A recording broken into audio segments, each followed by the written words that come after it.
ದಾಂಡೇಲಿ ನಗರದ ಅಂಬೇವಾಡಿಯಲ್ಲಿರುವ ತಾಲೂಕು ಆಡಳಿತ ಸೌಧದ ಸಭಾಂಗಣದಲ್ಲಿ ತಾಲೂಕಾಡಳಿತ ಮತ್ತು ದಾಂಡೇಲಿ ಜೈನ ಸಮಾಜ ಸೇವಾ ಟ್ರಸ್ಟ್ ಆಶ್ರಯದಡಿ ಭಗವಾನ್ ಶ್ರೀ ಮಹಾವೀರ ಜಯಂತಿಯನ್ನ ಗುರುವಾರ ಸಂಭ್ರಮ ಸಡಗರದಿಂದ ಆಚರಿಸಲಾಯಿತು. ಕಾರ್ಯಕ್ರಮದ ಆರಂಭದಲ್ಲಿ ಭಗವಾನ್ ಶ್ರೀ ಮಹಾವೀರರ ಭಾವಚಿತ್ರಕ್ಕೆ ಆರತಿಯನ್ನು ಬೆಳಗಿ ಪುಷ್ಪ ಗೌರವವನ್ನು ಸಲ್ಲಿಸಲಾಯಿತು. ಈ ಸಂದರ್ಭದಲ್ಲಿ ಮಾತನಾಡಿದ ಶಿರಸ್ತೇದಾರ ಸುರೇಶ್ ಅಗಡಿ, ದಾಂಡೇಲಿ ಜೈನ ಸಮಾಜ ಸೇವಾ ಟ್ರಸ್ಟ್ನ ಅಧ್ಯಕ್ಷ ಸಂದೇಶ್ ಎಸ್ ಜೈನ್, ಪ್ರಧಾನ ಕಾರ್ಯದರ್ಶಿ ಮಹಾವೀರ ನೇರ್ಲೇಕರ್ ಅವರು, ಭಗವಾನ್ ಮಹಾವೀರರು ಅಹಿಂಸೆಯ ಪ್ರತಿಪಾದಕರಾಗಿದ್ದು ವಿಶ್ವದಲ್ಲಿ ಶಾಂತಿ ಮತ್ತು ಅಹಿಂಸೆಯನ್ನು ಬಯಸಿ ತ್ಯಾಗ ಮತ್ತು ತಪಸ್ಸು ಮಾಡಿದವರು. ಮಹಾವೀರರು ಬೋಧಿಸಿದ ಪಂಚಶೀಲ ತತ್ವಗಳಾದ ಸತ್ಯ, ಅಹಿಂಸೆ, ಅಪರಿಗ್ರಹ, ಕ್ಷಮೆ ಮತ್ತು ಬ್ರಹ್ಮಚರ್ಯವನ್ನು ನಾವೆಲ್ಲರೂ ನಮ್ಮ ಜೀವನದಲ್ಲಿ ಅಳವಡಿಸಿಕೊಂಡಲ್ಲಿ ಸ್ವಾಸ್ಥ್ಯ ಸಮಾಜ ನಿರ್ಮಾಣ ಸುಲಭ ಸಾಧ್ಯ ಎಂದರು.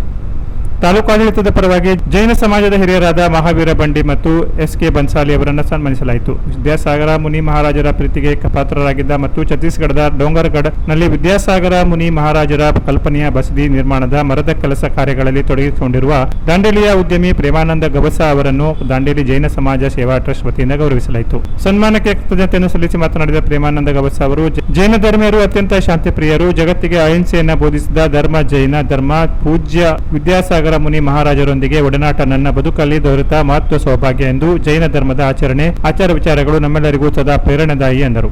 ಈ ಸಂದರ್ಭದಲ್ಲಿ ಆಹಾರ ನಿರೀಕ್ಷಕ ಗೋಪಿ ಚೌಹಾಣ್, ಕಂದಾಯ ನಿರೀಕ್ಷಕ ರಾಘವೇಂದ್ರ ಪಾಟೀಲ್, ತಹಶೀಲ್ದಾರ್ ಕಾರ್ಯಾಲಯದ ಮುಕುಂದ ಬಸವಮೂರ್ತಿ, ದಾಂಡೇಲಿ ಜೈನ ಸಮಾಜ ಸೇವಾ ಟ್ರಸ್ಟ್ನ ಕಾರ್ಯಾಧ್ಯಕ್ಷ ನಾಗೇಂದ್ರನಾಥ್, ಸಮಾಜದ ಪ್ರಮುಖರು ಹಾಗೂ ಜೈನ ಸಮಾಜ ಬಾಂಧವರು ಉಪಸ್ಥಿತರಿದ್ದರು. Canara plus news, Dandeli.